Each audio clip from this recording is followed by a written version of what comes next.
कोई जल्दबाजी मत करना, मैं समय लेकर आया हूं, आराम से बात करूंगा। राजू चक्रवर्ती वर्तमान।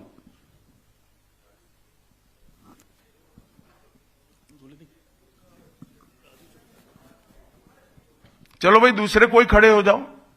गृहमंत्री जी नमस्कार, राजू चक्रवर्ती वर्तमान। मेरा दो प्रश्न है। एक करो। अच्छा। 2014 के बाद आप जब पार्टी और एडमिनिस्ट्रेशन में बहुत सारे संस्कार लाए, 75 साल के बाद कोई भी लीडर या फिर मंत्री हो उसको मार्गदर्शक के भूमिका में जाना पड़ता है। तो आपको क्या लगता है अभी हाईएस्ट लेवल पे जो भी है पार्टी या फिर एडमिनिस्ट्रेशन में, वो 75 साल हो गया, उसको अपने आप वानप्रस्थ में जाना चाहिए? चलिए मैं बुलाकर आपको बताऊंगा। तुम बंगाल की चिंता करो भैया, मेरी पार्टी की क्यों चिंता कर रहे हो?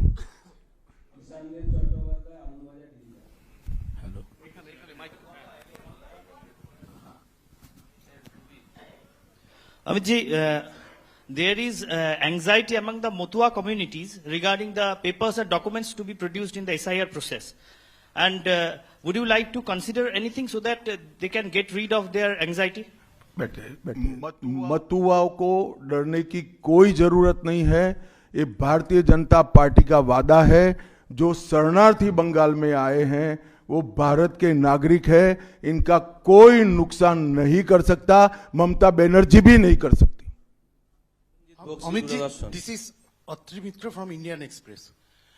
पिछले कई इलेक्शन में हम लोग देखे हैं कि your ground level organisation was failed to dominate in the day of election with TMC.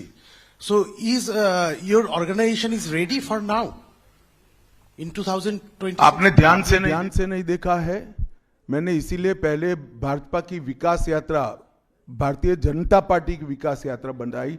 हम 3 सीट पर थे, 77 पर पहुंचे हैं और 77 से अब एज अ मुख्य विरोध पक्ष हमारा अधिकार है कि विफल सरकार को उखाड़कर हमें जनता शासन देगी। हम 77 सीट पर ऐसे नहीं पहुंच सकते, 18 सीटें ऐसे नहीं जीत सकते हैं।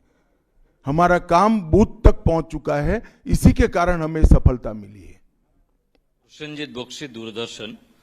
आप विकास की बात कर रहे थे।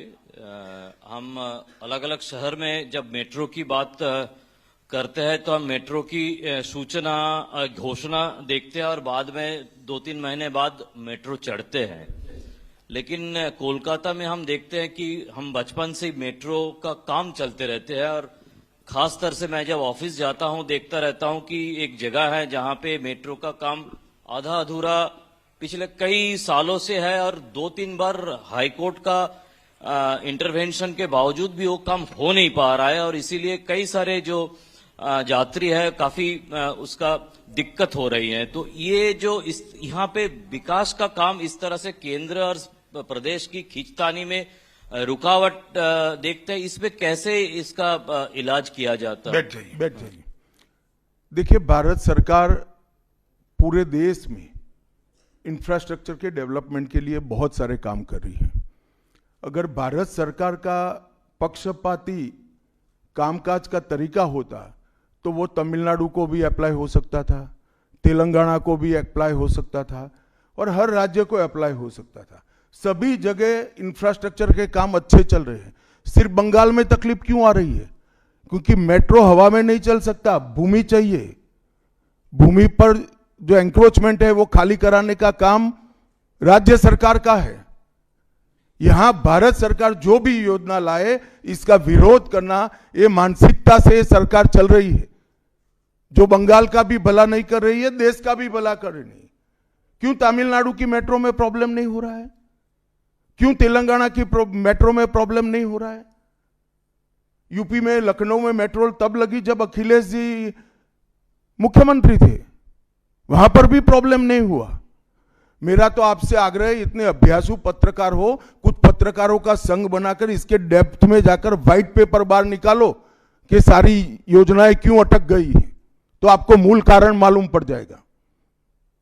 एबीपी।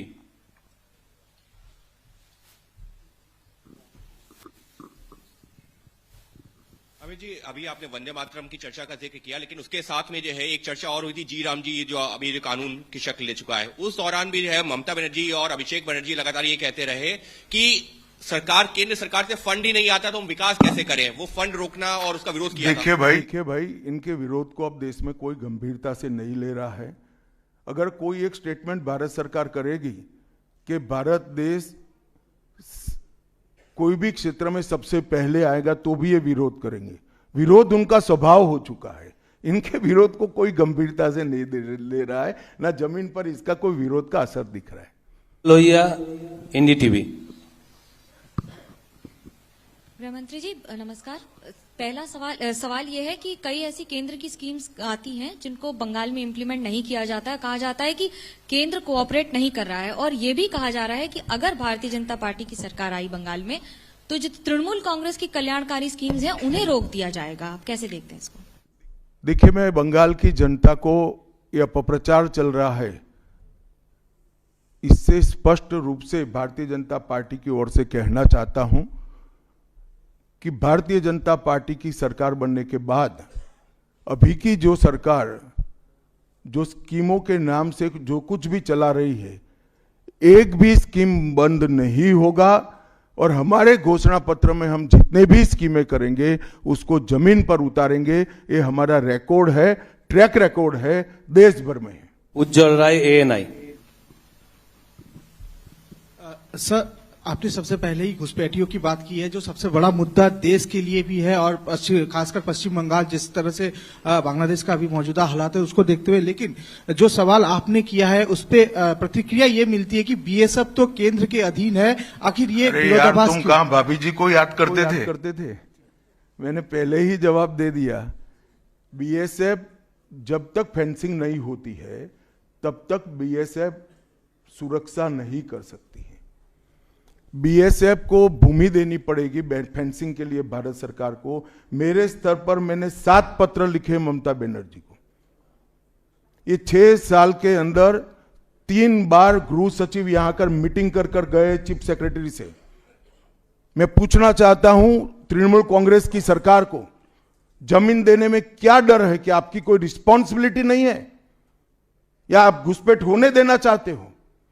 और फिर भी नदी नाले जंगल कहीं से कोई घुसपैठिया आ जाता है, कहां आता है? सबसे पहले गांव के थाने और पटवारी के बगैर कोई रह सकता है? इसके डॉक्यूमेंट कौन बना रहा है? बंगाल सरकार बना रही है। देश भर से जो घुसपैठिए पकड़े जा रहे हैं, इनके पास से बंगाल के डॉक्यूमेंट, फर्जी डॉक्यूमेंट पकड़े जाते हैं।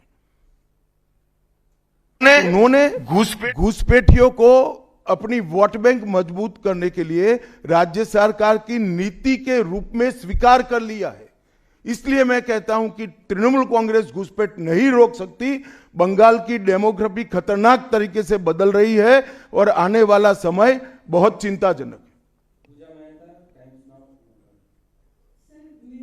2024 के चुनाव से पहले बंगाल में मंदिर मस्जिद की राजनीति शुरू हुई है। आपको पता होगा मुर्शिदाबाद में बाबरी मस्जिद का। एक मिनट, मंदिर और मस्जिद दोनों की राजनीति कौन कर रहा है? एक तृणमूल से निकले हुए एमएलए कर रहे हैं और एक तृणमूल कांग्रेस कर रही है। तो सवाल का एड्रेस गलत है, सवाल तो सही है। निर्माण से बंगाल और भारत में शांति का माहौल बिगड़ सकता है। देखिए, चुनाव के वक्त ये सब करने की परंपरा कितनी उचित है वो बंगाल की जनता को तय करना पड़ेगा। मगर मुद्दा यहां तक सीमित नहीं हुआ है। युवाओं की रोजगारी का है, महिलाओं की सुरक्षा का है, घुसपैठ का मुद्दा है, भ्रष्टाचार का मुद्दा है, इंडस्ट्रीज के पलायन का मुद्दा है, गिरते जा रहे इंफ्रास्ट्रक्चर के स्तर का मुद्दा है। ढेर सारे मुद्दे हुए, कहीं से बच नहीं सकते।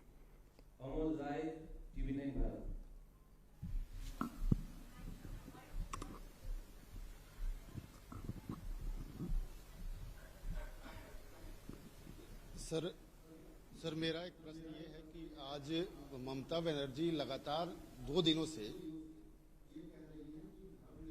का एक अपना स्वभाव है, लेकिन उनपे जो है तुष्टीकरण का आरोप लगाया जा रहा है और लगातार वो पहले भी मंदिर एक बनवाई है अभी उड़ीसा के तर्ज पे, और दूसरा एक और घोषणा उन्होंने कर दिया महाकाल मंदिर बनाने का। तो चुनाव की दृष्टि से क्या आपको लगता है कि इसका मैं तो भाई किसी भी कारण से मंदिर बनाते ही इसका स्वागत करता हूं, मगर बहुत देरी कर दी है उन्होंने। बांग्ला। अमित जी, एक सवाल बार बार एक नैरेटिव फैला जाता है टीएमसी और लेफ्ट के तरफ से कि बंगाल में जितना भी काम कर ले बीजेपी कार्यकर्ता, ऊपर कुछ सेटिंग वगैरह है तो अमित शाह जी और नरेंद्र मोदी जीतना नहीं चाहते। आज पूछता है बंगाल, जवाब चाहे बांग्ला, आप लोग बंगाल को जीतना चाहते हैं? कितना सीरियस है सेंट्रल बीजेपी? देखिए भाई, मैं यहां आकर प्रेस कर रहा हूं। मोदी जी अभी थोड़े दिन पहले सभा करने के लिए आने के लिए निकले थे, जा नहीं पाए। अब ममता बनर्जी कह रही कि हम उनके साथ हैं। अगर उनको एक भ्रांति फैलानी है तो फैलाएं। भारतीय जनता पार्टी का कोई नेता घुसपैठियों को आश्रय देने वाले के साथ नहीं रह सकता। ये भारतीय जनता पार्टी का सिद्धांत है और हम सब भारतीय जनता पार्टी के कार्यकर्ता से लेके मोदी जी तक कटिबद्ध है कि मूल समेत तृणमूल कांग्रेस की सरकार को हम उखाड़ कर फेंक देंगे।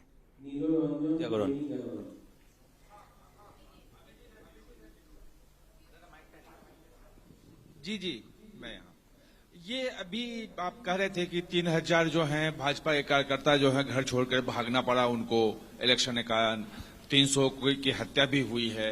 फ्री एंड फेयर इलेक्शन कैसे होगा अगर मतलब लोग जा ही नहीं पाएंगे बूथ पर? तो देखिए, ऐसी ही नीतियां अपनाई थी कम्युनिस्टों ने, मगर सत्ता परिवर्तन हुआ या नहीं हुआ। ऐसी ही नीतियां अपनाई थी उत्तर प्रदेश में समाजवादी पार्टी ने, सत्ता परिवर्तन हुआ या नहीं हुआ।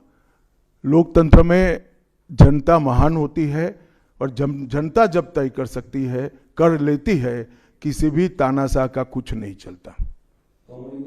CNN News 18. Sir, there has been a huge attack by the Trinamool leaders that the election commission is BJP commission. That's what they say, and whatever deletion is taking place, that is at the behest of BJP. So how do you react to that, sir? देखिए, ममता जी के पास से और कोई अपेक्षा रख नहीं सकते। उनके खिलाफ जजमेंट आएगा तो जुडिशरी बीजेपी की है, इलेक्शन कमीशन घुसपैठिया हटाएगा, SIR लाएगा तो इलेक्शन कमीशन बीजेपी का है। वो हारने के बाद शायद ऐसा कही कि मेरे कार्यकर्ता ही बीजेपी में चले गए।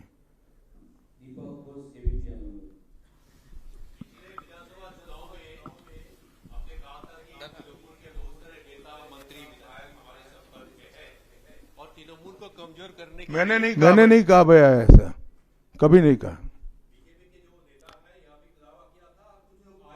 हाँ, आए ही है।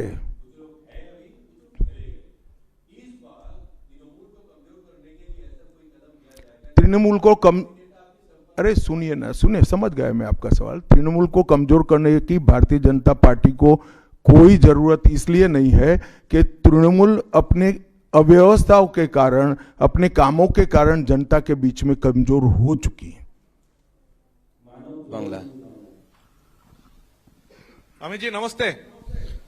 PMLA prevention of money laundering act, हम जानते हैं हमारा देश का काफी कड़ा एक आइन है, जिस आइन के दौरान अरविंद केजरीवाल जी तिहाड़ जेल चला गया, हेमंत सोरेन जेल चला गया। लेकिन यहाँ वेस्ट बंगाल में ED कलकत्ता हाईकोर्ट में रिपोर्ट दिया है, एक कंपनी है लीप्स एंड बाउंड्स जिसका 150 करोड़ रुपया सीज्ड हुआ है, लेकिन उसका मालिक अभी तक अरेस्ट नहीं हुआ। उसका नाम है अभिषेक बैनर्जी, NCMP, आप जानती है। इसीलिए सेटिंग्स वगैरह ये जो लोग प्रश्न कर रहे हैं, इसीलिए सेटिंग्स वगैरह ये हवा उठ रहे हैं, नैरेटिव्स उठ रहे हैं। बीजेपी का जो लोअर लेवल का नेता भी है वो भी पूछ रहे हैं कि क्यों अभिषेक बैनर्जी अरेस्ट नहीं हुआ, उसका कंपनी का 150 करोड़ रुपया सीज्ड हुआ फिर भी अरेस्ट नहीं हुआ। बीजेपी के लोअर लेवल के नेता का मुझ पर छोड़ दीजिए, बाकी भारतीय जनता पार्टी किसी भी एजेंसी के काम में दखल नहीं देती है। एजेंसी जो न्यायिक काम होगा वो जरूर करेगी, किसी से डरेगी भी नहीं, किसी को बचाएगी भी नहीं। G24।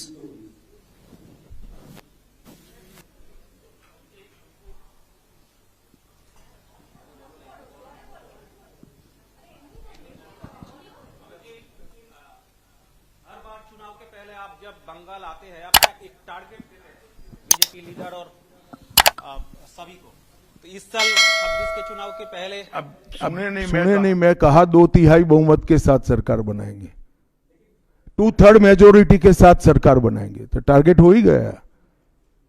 चलिए धन्यवाद। अब सवाल फैब्रिकेट हो रहे हैं।